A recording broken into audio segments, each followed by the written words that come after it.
Olá, eu hoje quero falar sobre 4 temas que têm sido, acho que os mais comentados ultimamente, que são censura, liberdade de expressão, ditadura e democracia. E como eu sou professora, eu gosto muito de falar de prática, de vivência, né? Aconteceu um dia desses atrás, aqui em Brasília, uma situação que eu até nem sei se essa matéria passou em rede nacional, mas passou bastante aqui no Distrito Federal, que foi o caso lá do Colégio Militar, que aliás é um colégio maravilhoso, né? Muita gente quer que seus filhos estudem lá, porque é um colégio de ensino, assim, é um dos melhores do Brasil. E numa aula online, né, por causa desse período da pandemia, um professor que é militar também, ele é policial militar e dava aula lá, para alunos de sexto ano, ele abordou um assunto fora do contexto, né, do que ele estava dando, e levou o assunto da manifestação, né, daquela manifestação que houve em São Paulo, daquelas pessoas lá que se autodenominam antifas. E ele, na verdade, fez um comentário a favor, aliás, criticando os policiais, dizendo que ele tinha tratado com diferença os antifas do que ele tratou aquela mulher com a camisa do Brasil e o bastão de beisebol, que, aliás, eu nem vou entrar nesse assunto, que a gente sabe, né, que ela, na verdade, ela foi ali para tumultuar e tem fotos e etc, e quem quiser que pesquise. Mas o que aconteceu? O colégio militar, ele tem dentro do regimento interno dele que professor lá é para dar aula, dentro de sala de aula, ele não pode tomar partido, ele não é ético, não é para ficar falando de política. Aliás, eu concordo plenamente com isso. E aí, o que aconteceu? Eles deram uma advertência para esse professor e ele ficou afastado por 3 dias, né? Isso faz parte do regimento deles. Esse professor não respeitou. E o que aconteceu? Os representantes dos partidos, né, como eu gosto de falar, dos petecos, foram para cima. Entraram na justiça em defesa desse professor e contra o colégio militar. Agora a gente faz só aqui abre um parêntese aqui.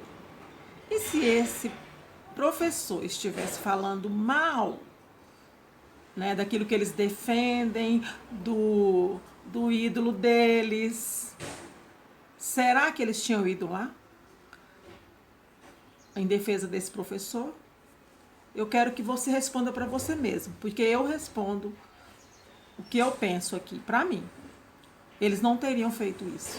Assim como eles não vão na justiça se pronunciar em favor das famílias, dos filhos, né, e filhas que têm sido abusadas por professores nas escolas ultimamente. E aqui no Distrito Federal tem muitos casos ultimamente aparecido na televisão. Você vê representantes desses partidos? Você vê esses representantes desses partidos, essas pessoas irem em defesa das famílias, dos pais, ou contra os professores que participam dessas festas regadas à bebida, à droga, né, e todas, né, mazela, dentro dos ambientes escolares, seja universitários ou não? Você não vai ver, porque isso é proteção à família, é cuidar da família. E essas coisas eles não defendem.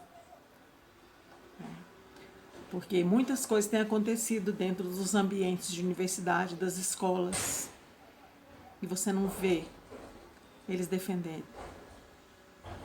Aliás, defende, né? Legalização de aborto, legalização de drogas, esse tipo de coisa eles defendem, acham normal. Isso é direito, é liberdade de expressão, é tudo, né? Então, realmente é muito confuso esse tempo que nós temos vivido. E às vezes, sabe, Eu fico triste porque eu tenho visto muitas pessoas que poderiam estar se manifestando nas redes sociais, pessoas inteligentes, pessoas que têm conteúdo, formadoras de opinião, mas elas querem ser politicamente corretas. Ah, mas eu tenho uma empresa. Ah, mas eu tenho isso. Pois é. Mas você tem filhos que pode um dia estar numa escola dessa e ser abusado. Você tem filhos que às vezes podem estar numa sala de aula e acontecer como aconteceu lá naquela escola da Asa Norte, numa escola pública para crianças de ensino fundamental, e um professor contratado de 23 anos, se eu não me engano, 23, 24 anos, para explicar português, ele colocou as coisas mais obscenas no quadro. As frases que eu nem tenho coragem de falar. Nem é o caso, porque aqui muitas pessoas assistem, né, os vídeos. E aí? Cadê os manifestantes em prol, né, do que é certo, em prol da democracia, da liberdade de expressão? O que é liberdade de expressão? O que é democracia? Porque, sinceramente, o que eu estou vendo hoje é um lixo de informações distorcidas querendo ser colocadas como verdade, como certo. O certo virou errado e o errado virou certo. Então vamos acordar, Brasil, porque o que está em jogo é o futuro dos nossos filhos e netos. E eu não vou me calar. E pela educação também eu vou lutar. Porque o que tem aí, infelizmente, está de mal a pior. Um grande abraço.